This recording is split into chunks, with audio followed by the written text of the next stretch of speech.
Começa agora, Café com Política. Uma realização 96 FM e Jornal da Cidade. Olá, 7h31. Eu sou o economista Reinaldo Cafeu e você está na 14ª edição do Café com Política. Hoje, dia 1º de julho. Estamos a exatos 3 meses da eleição de 2022, que vai definir quem vai ocupar a presidência da República, os governos estaduais, o Senado, a Câmara Federal e Assembleias Legislativas a partir de 2023. E para fazer o programa Café com Política, sempre conosco o jornalista João Jabbour. Bom dia, Jabbour. Bom dia, Cafeu. Bom dia a todos. Kleber Santos, consultor de marketing. Bom dia, Cafeu, bom dia a todos que estão nos ouvindo.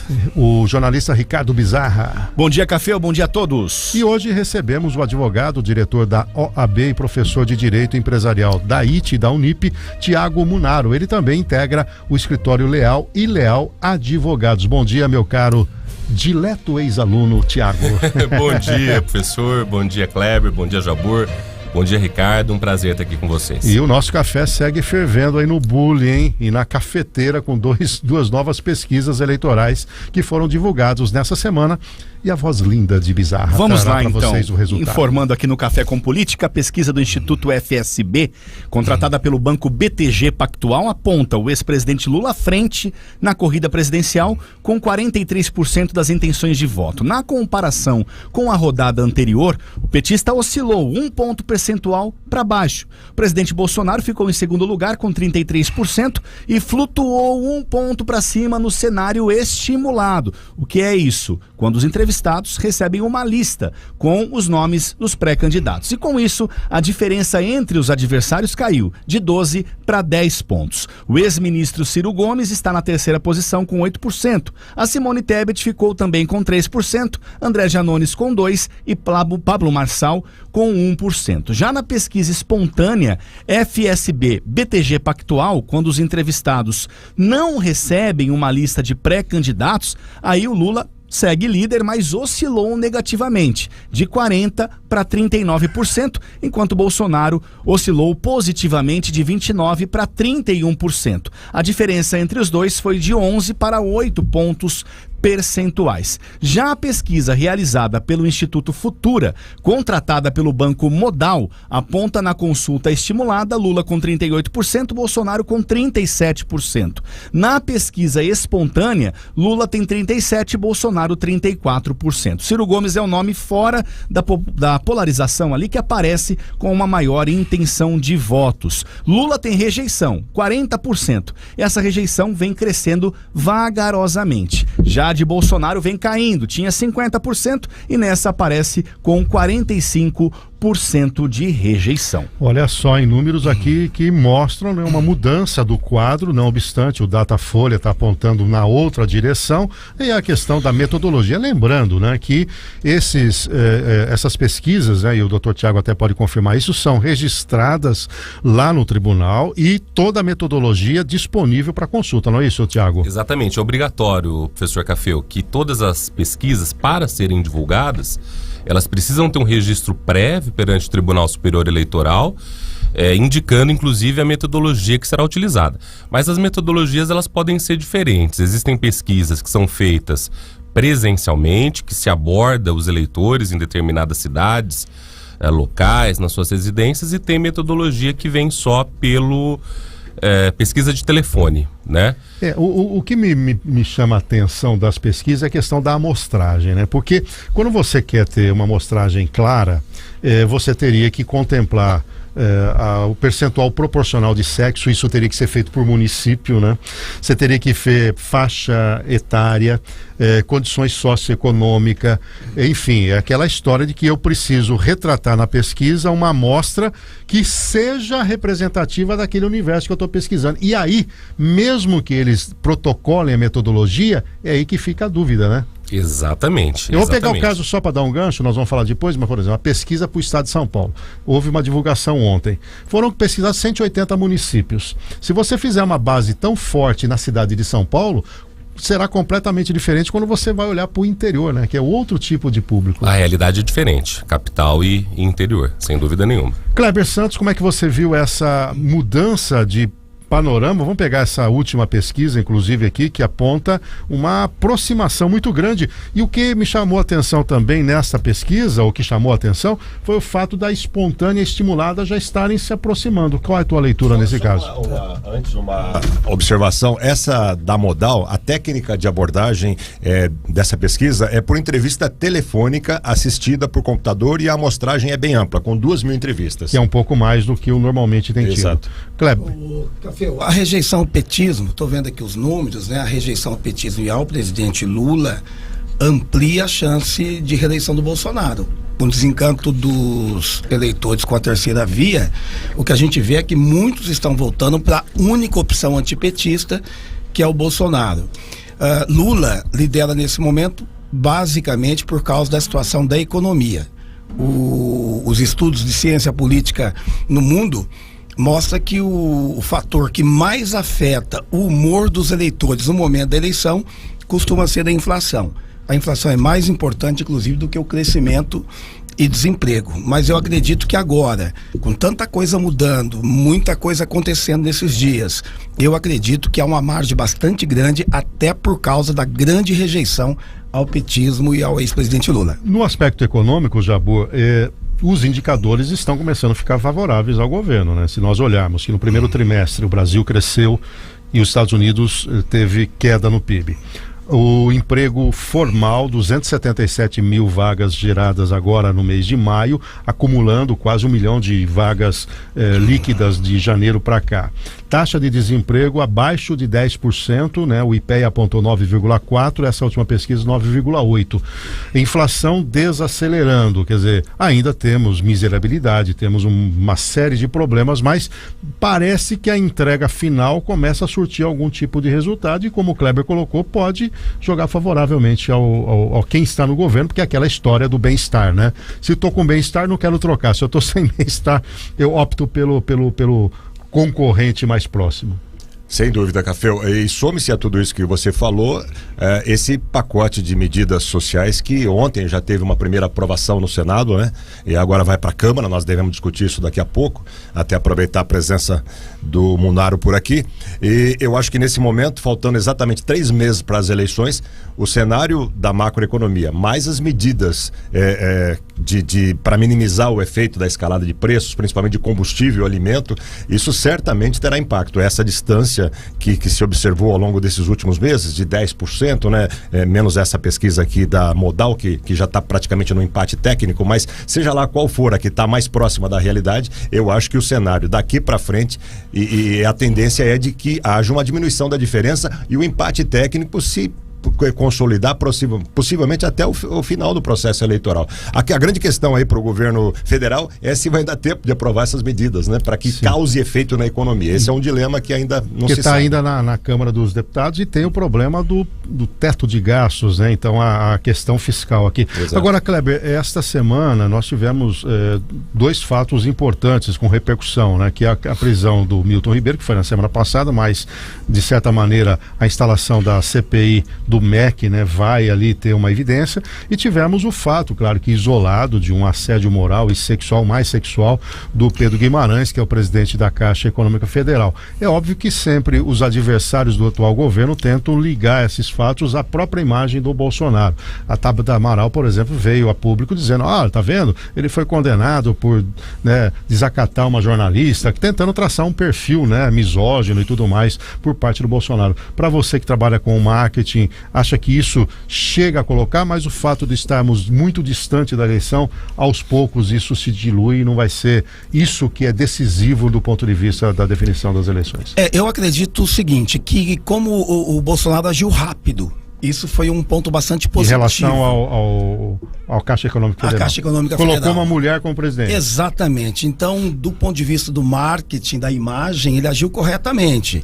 E um detalhe também, ele não saiu para a rua, ele não botou o pé na rua antes da queda do presidente da Caixa, até para não ser questionado sobre isso, né? Então você se resguardou. E se resguardou. Então você percebe que ele nem exonerou, foi a pedido, porque a pedido é mais rápido.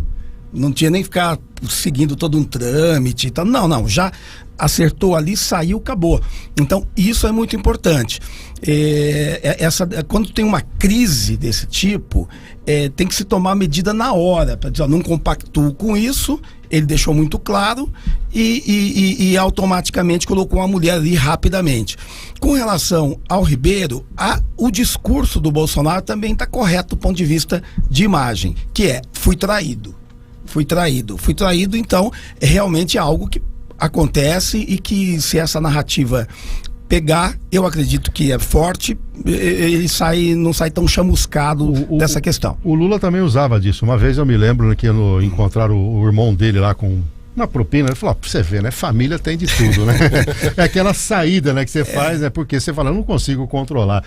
Querer também, né, o Thiago, ligar a imagem dele com essa questão da caixa é meio complicado, porque é uma posição individual, né? Você tem um poder na mão, você tem um comportamento. Claro que tem ainda que provar isso, são denúncias importantes, né? Agora chega a informação de que havia um bloqueio ali das denúncias, né? Aí começa a se perguntar por que agora, né? Se isso vem vindo há algum tempo. Mas de qualquer maneira, do ponto de vista do Pedro Guimarães, pode ser tratado mesmo como um fato isolado. Tem que ser tratado, né? Não tem como transferir a responsabilidade por atos que são próprios da pessoa, né? Não é um ato de governo, não é um ato de corrupção. A denúncia é de assédio sexual, de assédio moral, ela já está sendo investigada pelo Ministério Público Federal. Na verdade, essa denúncia ocorreu já em maio, né?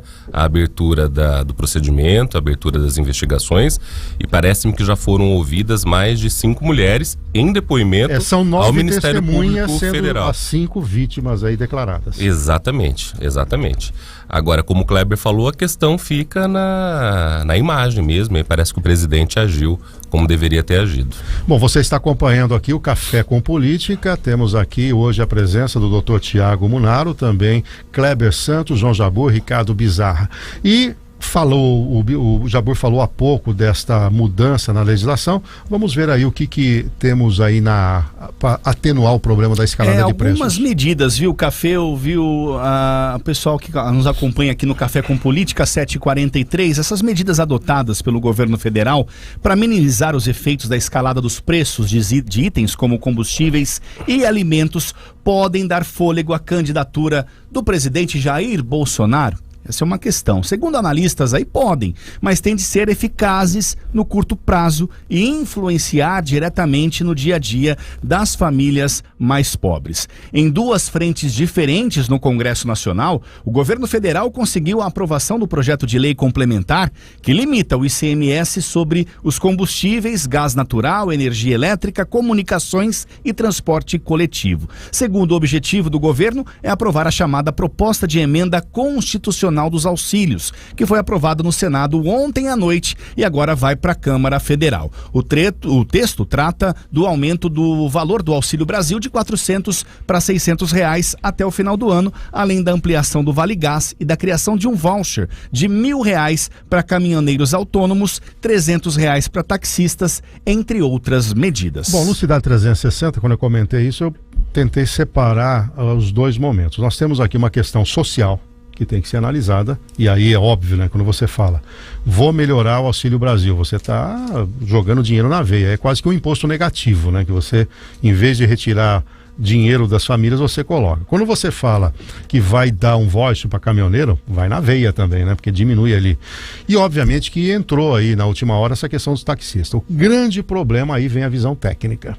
São quase 42 bilhões de reais e que não tem uma previsão orçamentária para isso. Ou seja, você teria que eventualmente ter um déficit maior que pode ferir o teto de gastos. Nesta ótica, Tiago, você acredita que pode ter algum tipo de repercussão legal essa aprovação? Sem dúvida nenhuma. Parece-me que são medidas adotadas com viés eleitoral, né, em ano eleitoral. Inclusive eu queria que você falasse dessa história de decretação de estado de emergência, porque tá na cara que é uma encomenda, né? Exatamente, é porque quando se decreta o estado de emergência, aumentam-se os poderes do presidente para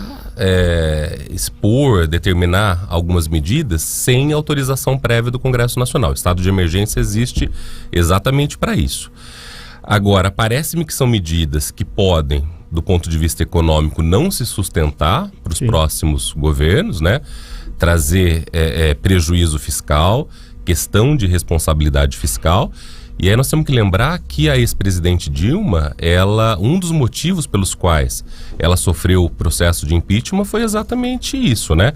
De, para ser reeleita lá em 2014, ter adotado uma série de medidas que do ponto de vista econômico também não se sustentavam e que levou àquela crise. Pedalada fiscal. Exatamente. Né? Maquiou, né, as demonstrações, fez antecipação de receita e que acabou culminando com a saída dela. Pois não, Kleber? Tiago, e essa questão que está sendo iniciativa da Câmara, do Legislativo. Congresso, do Legislativo. Não, aí muda um pouco. Muda um pouco, porque você tem uma prévia autorização do Congresso, dentro dos limites aí da Constituição, da legislação, tudo para que isso seja feito. Quer dizer, mas isso pode ser judicializado, é importante que se diga isso. Há um questionamento ainda. Sim, que me preocupa, Jabur, é a repercussão econômica, né? Claro que você tem um impacto de curto prazo nas decisões, né? Óbvio. A hora que alguém recebe um auxílio maior. Veja, eu estou separando as questões sociais das questões econômicas. É óbvio que quando fala, por exemplo, reduzir tributo, é um sonho que a gente tem, né? Mas é ano eleitoral. Tudo bem. Né? Quando você fala, eu vou ajudar diretamente as pessoas, puxa vida. Só que aí você tem a questão técnica, né? Porque quando você tem um risco fiscal, o país se apresenta como um risco para o investidor. Ele precifica isso. Precificando, ele fica nervoso, ele quer tirar o dinheiro do país, né? Porque ele imagina... Aí a cotação do dólar sobe. O risco Brasil, que é o diferencial de juros do Brasil em relação aos Estados Unidos, bateu 300 pontos, é o pior momento de risco país da gestão do Bolsonaro. Quer dizer, nós pagamos 3% a mais de juros para quem for aplicar aqui como prêmio pelo risco. Então, a grande preocupação é a questão fiscal, porque se aumenta o dólar por esse nervosismo, de certa maneira vai contaminar a inflação que está sendo contida com alta de juros, com redução de tributos, ela se realimenta. Não sei como é que você faz essa leitura, Jabur, não do ponto de vista técnico, mas desse equilíbrio entre o técnico e o social. E o eleitoral, eu diria também, né? O pano de fundo é esse. Né? Certamente não estaríamos discutindo isso se não fosse um ano eleitoral. E haja vista, inclusive, ontem uma medida também do governo do estado que congelou as tarifas de pedágio, né? Quer dizer, mais uma medida nessa linha, claro que talvez não tenha tanto impacto assim fiscal. Aí eu quero até ouvir a opinião do Tiago em relação da relação com o contrato com essas concessionárias. Exatamente, né? Gera outros problemas, né? Mas, Cafeu, eu acho que a gente tem que pesar, de fato, esses três fatores, social, econômico, eleitoral, e eu diria, acho que até mais, né, do ponto de vista mais amplo, que talvez possa também está justificando, entre aspas, essas medidas, seria a excepcionalidade do momento em que o próprio mundo vive, a inflação, todos os países praticamente lutando para controlar, quer dizer, isso justificando de certa forma medidas excepcionais, medidas inclusive que eu depois até gostaria de ouvir do Dr. Tiago Munaro, que são através de emenda constitucional, que é algo sagrado, né? Algo que você não se mexe toda hora, quer dizer, eu não sei também o impacto disso. Tudo bem que tem autorização do Congresso, né? A pergunta do Kleber, mas existe todo um pano de fundo, né? Não só político, para justificar, talvez, né? As excepcionalidades. O mundo em guerra, o mundo com inflação em alta em todo lugar. Então é um complexo grande, né? É um cenário complexo, aliás. Fazendo uma analogia, o Biden está imitando o Brasil. Ele está propondo redução de tributos na ponta, ele vem trabalhando nas mesmas métricas, e o Banco Central americano tardiamente vem promovendo alta dos juros. Bem lembrado. 8,6% de inflação americana, maior nos últimos 40 anos. Kleber.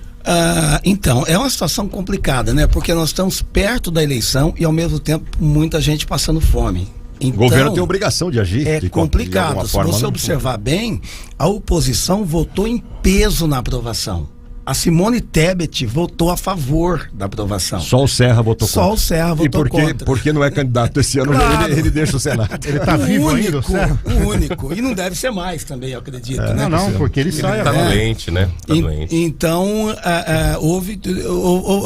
havia até uma expectativa qual seria a posição da oposição, né? A posição, mas votou todo mundo a favor, até porque existe, apesar de estar perto da eleição, existe um fato real, que é a falta de comida na mesa. Em relação ao governo do estado, né? Porque esse tema do pedágio. Porque, vamos lá, como contribuinte cidadão. Todos nós, quando tem aumento, a gente vem e mete o pau.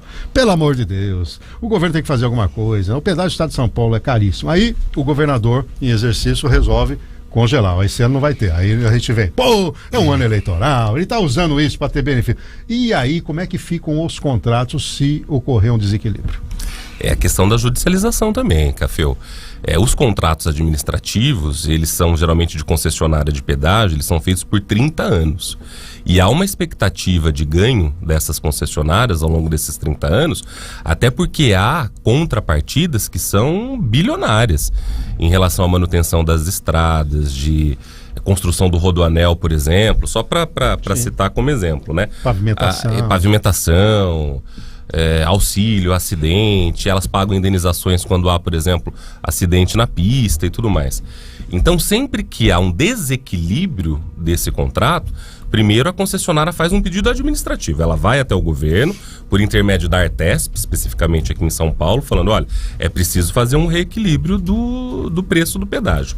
Se o governo não aceita isso, ela leva para o Poder Judiciário. Então, ela teria um direito, alguns contratos pelo IGPM, que vai dar uns 10,7%, ou pelo IPCA um pouco mais de 11%. O que o governo do estado anunciou que criou uma comissão multifacetária, vamos colocar, para fazer uma gestão dessa questão. Neste caso, para não ter a judicialização, seria um posicionamento das concessionárias dizendo, eu concordo. E sempre há um risco de no futuro isso ser pago de alguma maneira. Exatamente. E há a possibilidade também de se fazer um ajuste no contrato para que, na medida em que não se aumenta o preço do pedágio, as concessionárias também fiquem desobrigadas de cumprir determinadas metas ou objetivos que estavam no contrato. E aí quem paga esse preço no final também é o consumidor, aí, né, o usuário. O João, é aquela história, né? A gente não sabe em detalhes o que eram as contrapartidas. Vamos imaginar que fosse aqui em Bauru e dissesse, agora não dá para concluir o viaduto da Cruzeiro do Sul, né? Seria mais ou menos nessa linha. Exatamente. Né? Como é que você viu essa decisão do governador? Tem o lado, vamos lá, pessoal, você que viaja, eu, todos que têm o transporte, inclusive rodoviário, comemoramos, mas tem esse fundo eleitoral, o eleitoreiro aí por trás. Eu não acredito que num ano normal, comum, houvesse essa medida. É quase impensável algo como isso, né? E ressalte-se ainda que o reajuste dos contratos parece que já está para acontecer algo em torno de 10, 11%. Não, acabei de falar, é o IPCA ou o isso, IGPM, né? O IGPM na casa de 10,7% e o IPCA 11,2%. E é uma medida de fato... 10% a menos eles contariam no fluxo de caixa. Imagina lá, o financeiro das concessionárias projetaram, olha lá, em julho a gente começa a arrecadar em torno de 10% a mais, não vai ter isso. Uma medida que traz até à tona um fato que é uma pesquisa também eleitoral que a Datafolha divulgou ontem à noite, eu acho que não está no nosso roteiro aí. O Rodrigo Garcia, o governador, empata em segundo lugar com o Tarcísio, ambos com 13%, enquanto o Haddad segue lá na frente 34%. com 34%. Quer dizer, é o momento dessa doideira, né? Essa doideira das medidas excepcionais, tendo mais uma vez como pano de fundo tanto o plano federal como aqui o estadual, certamente. Aliás, pano de fundo é a eleição. Rodrigo Garcia foi o primeiro a cumprir a questão do ICMS. O combustível baixou, em Bauru está menos de R$6. Ele derrubou de 25% para 18% sem a lei federal, quer dizer, mais outro pacote de bondade. E aí é uma estratégia, falando do governo do estado, né, Kleber, de uma imagem mais positiva do Rodrigo Garcia, porque se você parar para pensar, o Haddad, ele tem esses 34% muito do recall, ele foi candidato poste do Lula, né, na eleição passada e chegou em segundo turno, né? O paulistano, não sei se olha muito assim pro Haddad e fala, puxa, ele conseguiu perder uma eleição que ele era o prefeito, né? Então ele perdeu para ele mesmo, como aconteceu com o Gazeta aqui, que ficou na terceira posição. Então é muita incompetência você ter a máquina e não conseguir se reeleger, né? Mesmo porque não tem a questão da fome aí, né? É outra questão no município. O Tarcísio chega do nada, o sujeito que estava lá no Ministério da Infraestrutura. E o Rodrigo Garcia, que descolou do Dória há algum tempo, principalmente no interior, tem só os 13%. Essa leitura aí é uma leitura, Rodrigo Garcia, tenho que jogar muito forte porque eu tenho que construir uma imagem diferente, porque eu tô olhando quem está chegando agora. Seria entre mim e o Haddad, lembrando que nessa pesquisa retiraram o Márcio França, tá? Então, o reposicionamento é já sem o Márcio França, que talvez vá ser candidato ao Senado com a saída agora do Datena, né? Mais uma vez o Datena. O Kleber tinha falado isso aqui, né? Que o Datena não ia suportar. Mas isso é até um jogo de cena o que governo ele do faz estado pela quarta vez. Mas pensa bem, ele faz o seguinte, ó, ele vai pra mídia, todo mundo fala dele, aí o cara começa a ver o programa dele, ele ganha R$700 mil por mês, aí chega uma hora e fala, bom, minha audiência já está muito legal, eu agradeço, mas eu vou continuar aqui. Por que ele não precisou nem falar nada. Foi só ele aparecer no programa dele ontem, que era o dia o limite da desincompatibilização. Por sinal, vocês que imaginavam que eu ia ser candidato, eu estou aqui falando. Né? Pois é. Kleber, o governo do estado, o Rodrigo. Governo do estado, eu acredito que o Rodrigo Garcia tem muita chance de crescimento. É impressionante a quantidade de prefeitos que está com ele. Ele tem aí mais de 500 prefeitos, que são os principais cabos eleitorais de um candidato ao governo do estado, são os prefeitos. E os prefeitos estão contentes com ele, estão juntos com ele. Isso dá para perceber claramente. E tem um detalhe muito importante. A rejeição do Rodrigo Garcia, que é a mesma rejeição do Tarcísio, que está em torno aí de 16%, 18%, é uma rejeição que, ao meu ver, ele é mais, diz mais respeito ao desconhecimento, a rejeição de desconhecimento, pelo menos boa parte disso. E o Haddad tem um problema sério. 35% de rejeição. Significa que o Haddad tem para buscar voto apenas 65% do eleitorado de São Paulo. Desses 65%, que ele vai ter a quantidade de 65%, tem gente que vota nele, que vota em outro, que vota em branco, que vota nulo. Então ele já tem que tirar 35%. E lembrando que a pesquisa aponta que tem 30% que não decidiu o voto ainda. Isso, e tem 30, na verdade, exato, que muda, né? Que muda. Não definiu, né? Que não definiu. Então, olha só, se você tem 35% de rejeição, tem 30% que admite mudar de voto. Então tem muita coisa para acontecer nesse momento. É uma campanha bastante embaralhada essa. O Café, na linha de problemas, né, já que a gente está levantando aqui, o Haddad tem problemas também na formação da chapa, né? Diferentemente da chapa federal com o Lula, Alckmin, tudo é voltado para a chapa federal. Aqui o Haddad está tendo que engolir alguns sapos, está tendo que esperar Márcio França, tem o PSOL querendo vaga de vice ou de senador. Então há uma definição grande ali. Tá? Agora, pois não, você quer complementar? Não, exato, é isso mesmo. E o Haddad está com um problema sério, porque a esquerda, né, principalmente o PSOL, tudo quer a vice dele. Exato. E ele não quer, ele quer seguir a mesma coisa que o Lula está fazendo, que fez, né? Ele quer alguém mais ao centro, à direita, para tentar ocupar. Surgiu o nome da Lu Alckmin, né, para ser vice do Haddad aqui. E aí, nesse aspecto, Thiago, obviamente que você tem uma leitura política, né? O Haddad está tendo também o mesmo comportamento do Lula, né? Ele não tem ido muito às ruas, a gente vê muito mais uma exposição do Rodrigo Garcia, claro, por conta até da máquina, e do próprio Tarcísio. A gente não vê uma ação popular do Haddad. Na sua olhar, é uma certa estratégia, um certo receio? O que seria isso? Ou você não tem um juízo de valor sobre essa questão? Eu acho que o Haddad está, acima de tudo, esperando essa definição do Márcio França, se vai mesmo ser candidato, porque se o Márcio França for candidato, os campos da esquerda progressista se dividem muito. Agora tem um detalhe importante também, que nessa eleição para governador, eu acho que ela vai repetir um pouco a polarização no plano federal, representada aqui por Haddad e por Tarcísio, e o Rodrigo tem que correr por fora, necessariamente. Agora, Kleber, quando o Márcio França foi governador e candidato à reeleição, ele também tinha bastante apoio dos prefeitos, não? E não conseguiu sequer chegar ao segundo turno. Bem lembrado, é verdade, sim. Não, perdão, ele foi ao segundo turno, né? Sim, mas foi ao segundo turno, foi ao segundo turno, verdade. Ele tinha um apoio grande, sim. Porque o grande momento, a grande questão agora é ir para o segundo turno, a disputa nesse momento, né? Acho que lá depois compõe, mas o grande problema agora é que nesse momento o governador está fora do segundo turno, né?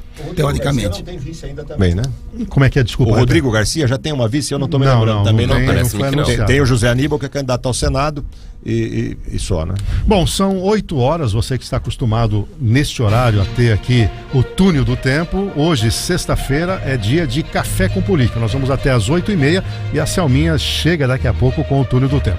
Nós vamos num rápido intervalo comercial, nós temos que falar um pouco ainda do Datena e tem também um fato político local que a gente vai colocar na mesa. O vice-prefeito, Dr. Orlando Costa Dias, dobrando para deputado federal com a pré-candidata a deputada estadual, a Lúcia Rosim, que é a mãe da prefeita. Como é que isso vai ser? E se tiver a cassação da prefeita, como é que fica a posição do Orlando? É o tema logo depois do intervalo. Vamos tomar um cafezinho juntos? 8h03, você está acompanhando o Café com Política, aqui na bancada, o consultor Kleber Santos, jornalista João Jabur, jornalista Ricardo Bizarra e hoje com o doutor Tiago Munaro, que é o nosso convidado. Nós falamos no bloco anterior em relação à desistência, né, tácita do Datena, né? Ele apareceu ontem na TV. Vale a pena ver de novo. E ele, tendo ocupado profissionalmente um espaço na mídia, ele acaba abrindo mão da candidatura, porque ontem era o último dia, né? Não poderia participar de nenhum programa, a não ser como convidado, né? E o Kleber tem uma leitura sobre o reposicionamento do Senado. Lembrando que esse ano, para o Senado Federal, é uma única vaga, né? Quem não vai se candidatar à reeleição aqui no estado de São Paulo é o José Serra. Portanto, é essa vaga do Serra que estará em disputa e, naturalmente, diferentemente de outras, que são 2 candidaturas. Lembrando também que para o Senado Federal são 8 anos de mandato. É uma mamata ser de senador nesse país. É o cargo dos sonhos, Café, de qualquer político. O melhor que se candidatar é ser suplente, porque normalmente você pode até fazer uma composição, não se expõe e o sujeito vai ser ministro de Estado e você assume uma vaga no Senado. Tá tudo combinado. Conhece quem entrou no lugar do Major Olímpio? Sabe quem é? De memória? Não. Nem eu. E não tem relevância nenhuma no Senado, né? Nada. Nenhuma. Viu, mas a saída do Datena tem algumas coisas interessantes que acontecem, né? Bom, primeiro que já talvez aí o segmento evangélico está já indicando bastante o deputado Marco Feliciano, que poderá ocupar esse espaço, está discutindo isso, talvez seja ele. A Carla Zambelli também está pleiteando, enfim, então existe... Janaína Pascoal. Então tá acontecendo, abriu esse espaço, mas o que eu acho mais importante da saída do Datena é que ele, na verdade, acabou contribuindo nesse momento com o PT, porque o Márcio França, sem o PSD, né, o Kassab disse que vai apoiar o Tarcísio. Aliás, é algo incrível, porque é o Tarcísio aqui em São Paulo e ele já tinha dito que vai apoiar o Lula no segundo turno lá. Então é muito interessante essa posição do Kassab. De qualquer forma, sem o PSD, o Márcio França já ficou na mão, então ele não tinha condição de ser candidato a governador praticamente. Então ele sai agora, que é o que o PT quer. Ele teve uma reunião com o Lula essa semana. O PT quer é que ele saia então senador. Então nisso praticamente sela essa questão. E ontem, é curioso como que a política, ontem o Márcio França declarou assim que com grande personalidade brasileira chamando Datena para apoiá-lo. E o Márcio França passa a ser o favorito nessa altura ao Senado, né? Exatamente. Lembrando que quem assumiu o lugar do Major Olímpio foi o empresário Alexandre Luiz Giordano, que é do PSL de São Paulo, caiu no colo dele com o falecimento, ninguém votou nele, tá lá. Por sinal, esse cargo de suplente de senador custa uma grana preta, tem gente que paga para ser o escolhido, né? Lembrando que o nosso astronauta, o Marcos Pontes, era também, né? É suplente de senador. Acho que ele ficou. Acho que é o segundo suplente. É o segundo suplente do Major Olímpio. Agora ele é o primeiro suplente. O primeiro suplente. Exatamente. Você sabe que essa questão do vice, a questão do suplente é tão importante que a legislação já diz, né? Antes sumia. Você colocava o candidato... Aquela letrinha bem pequena. E o vice era que nem bula de remédio. No cantinho pequenininho, ninguém via nada. Aí a legislação determinou 30%. Pelo menos 30% do tamanho de um tem que Olha estar só. até para... Bastidores aí. Bom, nós tivemos um fato importante no dia de ontem, repercutiu nas redes sociais, repercutiu aqui no Cidade 360, o Jornal da Cidade traz essa matéria e nós queremos também analisar aí esta decisão da entrada na disputa eleitoral do vice-prefeito de Bauru. Inclusive, viu, Café e amigos aqui do Café com Política, a prefeita de Bauru, Suelen Rosim, anunciou ontem que seu vice-prefeito Orlando Costa Dias é pré-candidato a deputado federal e vai fazer a dobradinha com a mãe dela, a Lúcia Rosim, que já é pré-candidata a deputada estadual há meses. O lançamento da pré-candidatura de Orlando deve ser a explicação para a saída de sua esposa, a Elaine Costa Dias, da presidência do Fundo Social de Solidariedade, que foi inclusive publicada no Diário Oficial do município desta quinta-feira e não explicada ainda pela prefeitura. Bom, vamos lá, nós temos o aspecto político, nós vamos trabalhar e temos o aspecto legal também. Vamos primeiro explorar a questão política aqui. Jabor, como é que você vê esse anúncio no momento em que há uma comissão especial de inquérito em curso, é uma resposta de naturalidade, dizendo as coisas andam normalmente, não estou abalada, né? Lanço aqui a minha mãe, faz uma dobrada com o meu vice, nós estamos unidos, o PSC está se fortalecendo, é por aí? Olha, a Suelen não é nada ortodoxa em termos de política, né? Até pela pouca experiência que ela tem. Num momento como esse, de uma pressão grande, na véspera, aliás, no dia, né? Praticamente da conversa com a Câmara para tentar amainar a crise. Hoje tem uma coletiva. Exatamente. A Suelen lança mais um candidato. O próprio lançamento da candidatura da mãe já foi interpretada por alguns setores da Câmara como uma disputa em que ela não devia ter se metido nesse momento, né? Porque ela é prefeita, está começando o mandato, enfim. Agora, o que me chama a atenção, eu queria ressaltar aqui, Café, nessa decisão dela e do Orlando principalmente, é a lealdade do Orlando em relação ao governo e a ela própria, a chapa, né, que foi vencedora da eleição municipal. Em política isso não é tão comum assim. Um vice sempre fica de olho nos movimentos e nos perigos que o prefeito ou a prefeita corre, nesse caso, né, prefeita. E Orlando não, Orlando pelo contrário, sai em apoio a ela, tem declarado total apoio, criticado essa CP e se lança candidato a deputado agora, saindo de uma posição que nós acabamos de dizer aqui, é muito confortável, né, do vice ou do suplente, no caso dos deputados, né? Então Orlando deu essa demonstração de lealdade, não é fidelidade é canina, né? Mas lealdade, na política a lealdade é legal, então, bacana. Mas aí que vem a leitura, porque chegou a informação para nós que, no bastidor, que se a Suelen fosse realmente cassada, né, ela corre esse risco, ele renunciaria. Se ele renunciasse... Em protesto, né? Em protesto, dizendo, eu não quero ficar. Né? E essa é uma demonstração dessa lealdade aqui. Vamos olhar do aspecto jurídico, então, doutor Tiago Munaro. Vamos imaginar, hipoteticamente, que a prefeita perca o mandato. Naturalmente, iria para o vice. Aí, tranquilo. O que aconteceria se ele não renunciasse? Ele abre mão dessa pré-candidatura a deputado, é isso? Se a prefeita for cassada nesse momento... Vamos imaginar que nos próximos 45 dias isso aconteça. Sim, aí é incompatível. Assumir o cargo de prefeito de Bauru é incompatível com uma candidatura ao legislativo. Ele pode ser candidato na qualidade de vice-prefeito, não tem nenhum problema. Nem precisa sair do cargo, precisa sair do cargo. Agora, para ser candidato, a prefeita, por exemplo, se a prefeita decidisse ser candidata a deputado estadual ou federal, ela teria que renunciar ao cargo, né? E aí a mesma coisa se aplicaria ao caso do Dr. Orlando assumir a prefeitura. Vamos imaginar então, hipoteticamente de novo, que ele renuncie se ela for cassada. Há uma vacância. Aí como é que fica o processo? Assume o presidente da Câmara, por quanto tempo? Tem que chamar outras eleições? Assume o presidente da Câmara, ele vai ser prefeito em exercício e aí ele estará obrigado a convocar uma eleição. Aí tem duas situações. Se a prefeita for cassada nos 2 primeiros anos de mandato... Que ainda é o caso. Então, se a prefeita Suelen eventualmente for cassada até 31 de dezembro deste ano, a eleição é direta. Ou seja, convoca-se, o presidente da Câmara fica no exercício do cargo de prefeito até que seja convocada uma nova eleição onde todos os eleitores de Bauru são novamente chamados a votar. Com novos candidatos que precisam ter filiação partidária e eleição de 2 turnos, normalmente.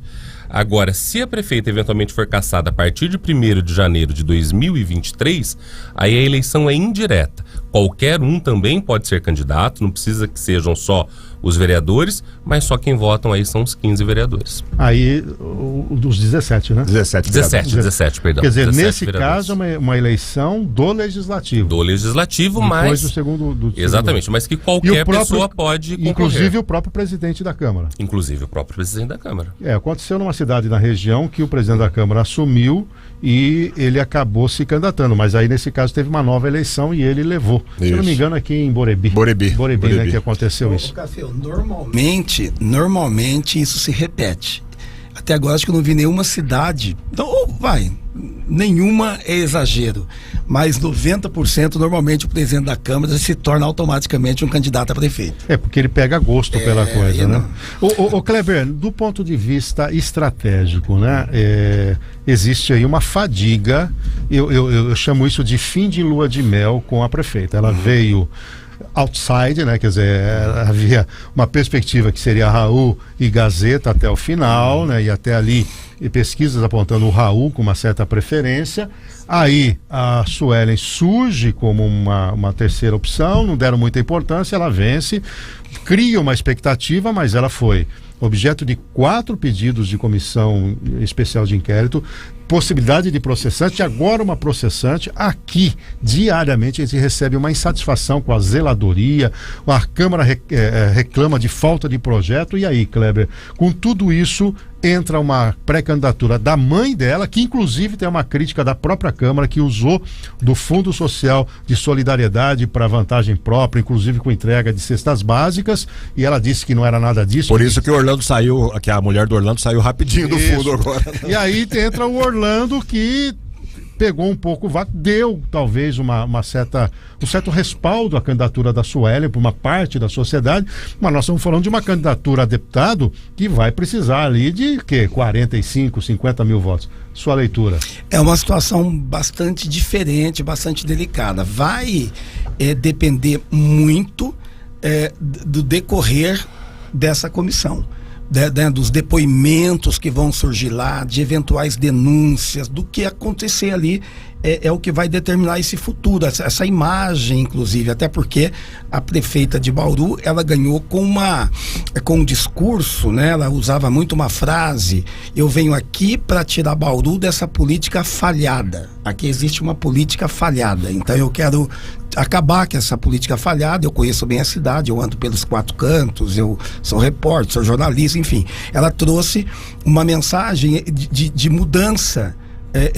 E daquele momento a população de Bauru votou em alguém que era de fora da política, e ela trouxe então esse discurso de algo totalmente diferente, algo totalmente novo, inovador, né? E essa esperança, essa expectativa a população absorveu isso, é por isso que votou nessa esperança. Então, assim, é bastante cedo realmente para acontecer casos como esse, em que envolve uma Câmara Municipal. Por mais que haja disputas políticas, isso acaba arranhando bem a imagem do político. Então, assim, esse momento de já lançar, no caso a mãe dela, lançar o vice-prefeito, por um lado mostra que está tudo bem, quer demonstrar a imagem que está tudo bem, que existe uma união, que o grupo está unido. Essa é uma demonstração, com certeza, isso ela quer projetar, né? Mas é um momento bastante, eu diria até complicado, porque está no meio de um embate, né? E você sabe que a política cada vez mais esquenta, e aí então já se vão mostrando que existem lados diferentes, e aí traz muito para o campo político eleitoral. Você está acompanhando o Café com Política, nosso encontro de todas as sextas-feiras. Hoje aqui na bancada, o Kleber Santos, João Jabor, Ricardo Bizarro, eu, Reinaldo Café, e com o nosso convidado, Dr. Tiago Murano. Então, antes da gente entrar no teto de gasto, o Jabor, uma leitura política só da reação que você pode projetar na Câmara, porque nós temos lá alguns pré-candidatos, né? Inclusive a deputado federal e agora e a estadual, e naturalmente que vão na tribuna, naqueles 10 minutos lá que eles têm, mais os embates, tentar fazer uma certa conexão entre esse fato político e a SEI, né? Como é que você imagina a sessão da Câmara na segunda-feira aí? Vai repercutir esse fato, naturalmente. Nos bastidores, há repercussão, né? Ela, entre aspas, até provoca um pouco, né, a Câmara, e uma parte dela, pelo menos a parte candidata da Câmara, com mais essa candidatura. Mas é o que o Kleber está dizendo, né? De uns anos para cá, há espaço para movimentações políticas fora do padrão normal da política, né? Isso até culminou com a eleição dela, inclusive. Mas tudo tem limite, né? Tudo tem limite. Na política, a política no Brasil é difícil, é complicada, complexa, é para profissionais.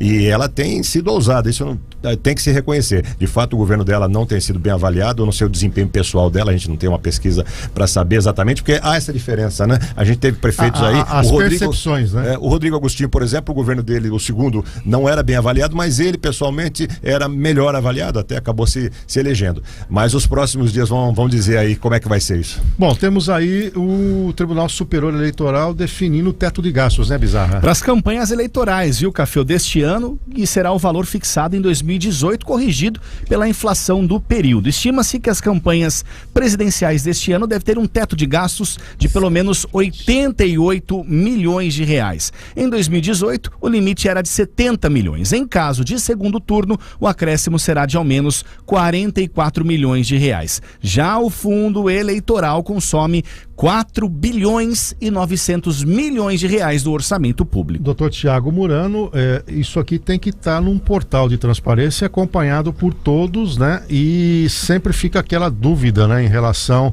a legitimidade e tudo mais. Além disso, é possível as contribuições espontâneas de pessoas físicas, é isso? Exatamente, são questões distintas, né? Então o fundo eleitoral ele já foi dividido, inclusive, há cerca de 15 dias atrás o Tribunal Superior Eleitoral publicou a quantidade de dinheiro que vai ser destinada a cada um dos partidos. União Brasil, por exemplo, vai receber 720 milhões de reais. O PT, algo em torno de 500 milhões de reais. E mesmo aqueles partidos nanicos, como o PCO, por exemplo, que não tem nenhuma representatividade, vão receber um valor mínimo de 3 milhões e 200 mil reais para as campanhas.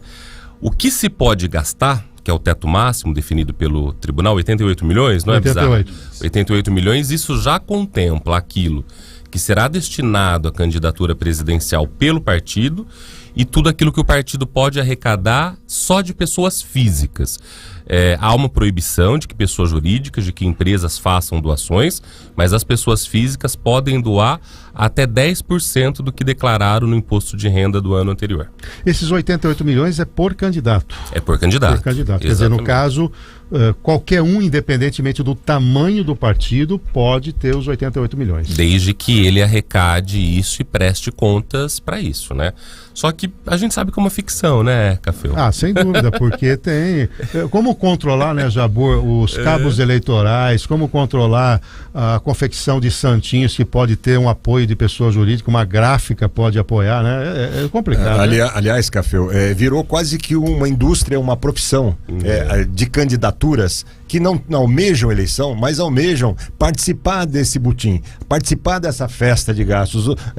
Pessoas que se lançam candidatas, obtêm recursos, e sempre há um jeitinho, né, de você se beneficiar, mesmo até não ilegalmente, mas a gente percebe, conversando aí com gente da política, dos partidos, há muitos candidatos que se prestam a esse serviço de candidaturas, também pensando nos benefícios financeiros que isso advém para eles. Agora, só para fazer, eu acho que o encerramento da minha participação, que sonho seria a classe política, num gesto de grandeza, no meio dessa crise global, dizer, né, nós não queremos tudo isso, né? Olha como faria bem isso para tão desgastada a política nacional. Foi o que eu coloquei, que dos 42 bilhões lá que estão discutindo com os auxílios, né? Se eles abrissem mão aqui de uns 3 bilhões, já cairia para 38, daria uma enquadrada aí no orçamento. Mas você acha que é isso? Impossível. E aí, Kleber, esse dinheiro irriga na mão dos candidaturas, alguns podem, inclusive, alçar voos maiores para tentar algo menor, né?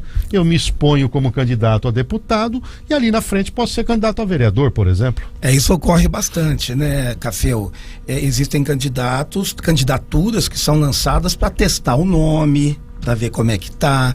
Existe candidatura que às vezes o próprio partido também pede para ajudar, né? Então, existem várias situações aí. Agora, existe sim aquele candidato que ele sabe que realmente não tem chance para ser deputado, mas ele sai, mostra o nome dele e ele ganha corpo para ser um vereador futuro, para vereador inclusive, e às vezes até prefeito. Mas existe sim uma quantidade de candidaturas que realmente já sabe que não tem chance, mas entra apenas para encorpar o nome. Bom, aproveitar então a presença do Dr. Tiago Murano, já que nós estamos falando de pré-candidaturas, queria que explorasse um pouquinho, né, até para nós, a imprensa é importante. A legislação eleitoral permite que algumas ações de pré-candidatos, né?